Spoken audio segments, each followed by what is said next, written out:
일부에 이어 강론합니다.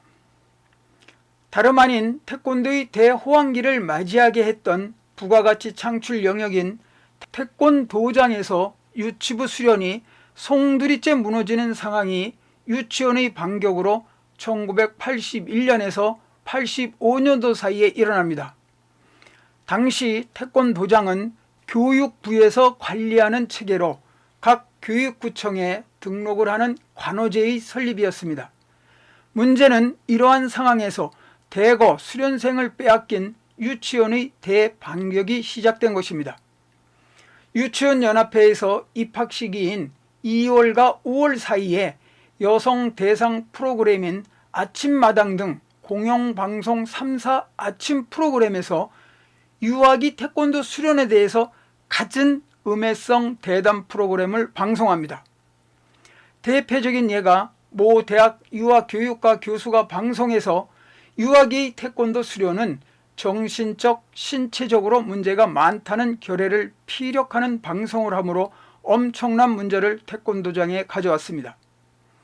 1990년도까지도 성장기의 태권도 수련은 신체 발달에 악영향을 준다는데 괜찮습니까? 라는 질문에 수련생 부모를 이해시키느라 진땀을 뺐습니다.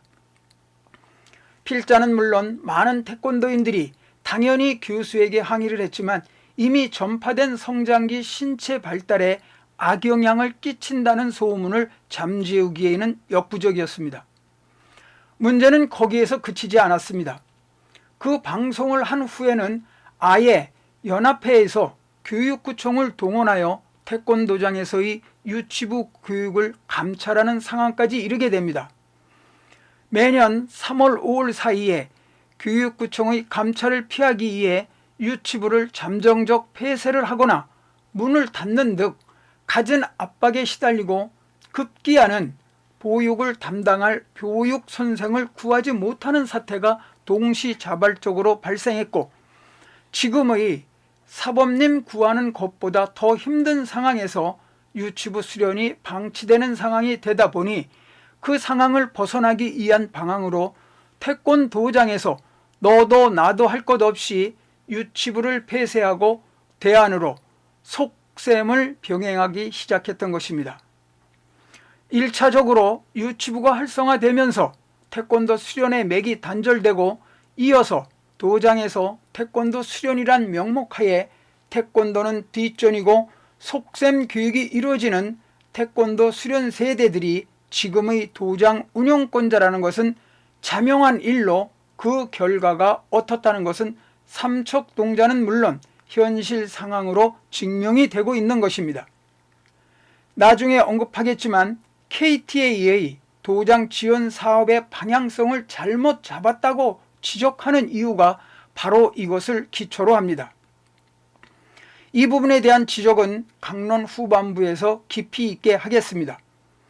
당시 태권도장에서 속셈을 병행할 때 유치부 때보다 더 호황을 누리는 상황이었습니다. 거기에 88 올림픽을 전후해 태권도가 일약 세계적인 명실상부한 태권도, 즉 스포츠 태권도로 국내외에 알려졌고 태권도의 스포츠 스타가 탄생했습니다.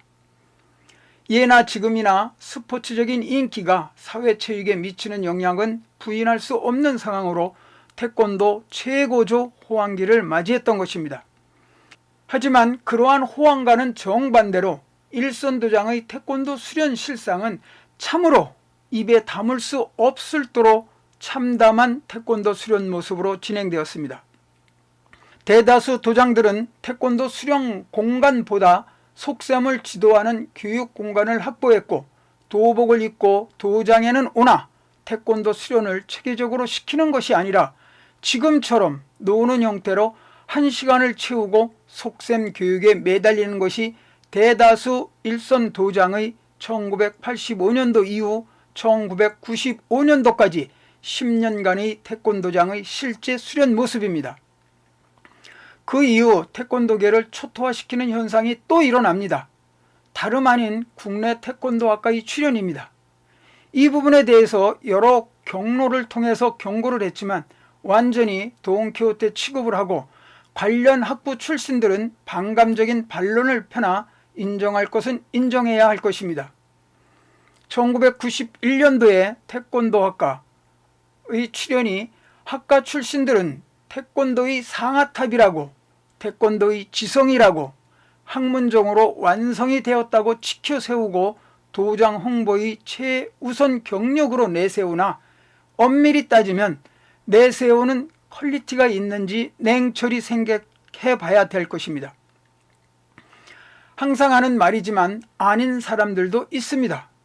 본인이 지적하는 것은 그렇지 않은 일부를 제외하고 보편적으로 대다수가 해당된다는 것에 대해서 지적하는 것입니다. 당시 태권도 학과에 입학하는 조건들이 어떠했는지도 너무나 적나라하게 드러나는 상황으로 지금의 태권도 수련의 현주소라고 앞에서 언급했습니다. 당시 학과에 지원하기 위해서 유치부 때 받은 품증과 속셈 시기를 거쳐 받은 품증에 1계단을 더 추가하기 위해 단기 속성 과정으로 도장을 찾아왔고 수련 실력과는 무관하게 입학 사정 실기시험 보는 날에 맞춰 승단을 할 수 있도록 배려해서 승품을 한 것이 태권도 수련의 전부라 할 수 있습니다. 태권도 수련의 실상이라 더는 논하지 않겠습니다. 그때나 지금이나 태권도 학과에서 어떤 내용의 태권도장 경영과 관련한 내용을 강의받았냐는 것은 당사자들이 잘 알고 있는 상황이라 이 부분도 더 이상 언급하지 않겠습니다. 문제는 여기에서 끝나지 않습니다. 그런 학부 출신들이 대거 신규 도장을 오픈하여 도장 운영의 방향성을 잡지 못하고 가진 것이 비지떡밖에 없다는 논리에 의해 유치부, 속셈, 태권도학과 강의 등에서 배운 태권도의 모습을 가지고 나름대로 도장 운영을 하는 과정에 소위 태권도장 경영에 도움을 주겠다고 출연한 태권도 관련 컨설팅사에 의해서 획기적인 태권도장 경영체계라는 것이 전파되는데 그 관리 시스템을 전파한 컨설팅사의 논리가 바로 유치부, 속셈, 태권도학과를 거쳐 형성된 나름대로의 도장 경영체계로 무도적 요소와는 완전히 단절된 도장 경영체계, 즉 무도성이 배제된 놀이용 체육과 상업적 운영에 기반을 둔 도장 경영 시스템인 것입니다. 그렇게 설정된 도장 경영 체계가 옳다 그르다 양단하는 것이 아니라 그런 상업주의적 마인드 체계가 급속도로 체계적인 도장 경영에 목말라 하던 일선 지도자들에게 맹신적으로 현재 도장 운영의 성공 모델이라고 전파가 되었다는 것이 현재의 태권도장 현실이라는 것을 지적하는 것입니다. 각자의 도장 운영에 대한 철학이라는 관점에서 옳다, 그르다 왈가할 것은 아닙니다. 단 그러한 것에 대한 나름대로의 분별할 수 있는 능력이 없는 대상에게 맹신적으로 전파가 되고 그 상황이 현재 태권도로 대변되기에 문제점을 지적하고 부각시키는 것입니다. 마지막으로 유치부, 속셈, 태권도학과 컨설팅사에 의해 태권도의 방향성이 본질과 다른 방향으로 흘러 태권도 가치가 상실된 상태로 현실에 고착화된 상황을 개설하는 것이 아니라 더욱더 그런 상황으로 고착하게 하고 있는 상황이 현재 KTA 도장지원부와 국기원에서 펼치는 일선 도장 지원 사업이기에 이것 또한 지적하는 것입니다. 지금까지 현재 태권도의 현주소가 어떤 상황에서 도래하게 되었는지에 대해 언급을 했습니다. 어떤 일에 있어서 문제가 발생하면 그 문제가 무엇인가를 들여다보고 파악된 문제점을 해소하기 위해 반대적 논리로 방법을 제시하고 개선을 해 나가면 될 것이란 측면에서 현재 추진하고 있는 KTA와 국기원의 도장 지원 사업의 방향을 재고해 보길 바라며 필자의 개선 방안을 제시합니다. 여기까지 강론합니다. 3부에서는 강론한 현재 일선 도장이 안고 있는 도장 운영과 수련 체계가 놀이용 체육에 입각한 상업주의로 고착화될 수밖에 없는 상황에서 KTA 도장 지원 사업이 기름을 붓는 지원 사업으로 기획된 것에 대해 지적하고 개선 방안을 제시합니다.